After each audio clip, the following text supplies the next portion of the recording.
દિવાળી પહેલા શનિદેવની કૃપાથી આ 3 રાશિના લોકોનું ભાગ્ય ચમકશે। 3 ઓક્ટોબરે શનિદેવ પૂર્વ ભાદ્રપદ નક્ષત્રમાં પ્રવેશ કરશે અને તેનાથી આ 3 રાશિના લોકોને ફાયદો થશે। આ સમયગાળા દરમિયાન હિંમત અને આત્મવિશ્વાસમાં વધારો થશે। વાહન અને મિલકત સંબંધિત સુખની પ્રાપ્તિ થવાની સંભાવના છે। ભાઈ બહેન તરફથી સહકાર મળશે। નોકરીમાં નવી તક અને પ્રમોશન મળશે। જીવન સાથી સાથે સારો સમય વિતાવવાનો અવસર મળશે। રોકાણ સંબંધિત લાભ થશે।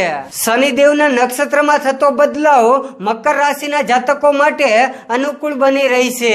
મિથુન રાશિના જાતકો માટે શનિદેવની ગતિમાં થતા ફેરફારો કારકિર્દી અને વ્યવસાય આ બંને ક્ષેત્રમાં સકારાત્મક પરિણામ લાવશે અને શનિદેવની ગતિમાં થતા બદલાવના કારણે વૃષભ રાશિના જાતકો માટે લાભદાયક બની રહી છે। જય શનિદેવ, જય માતાજી।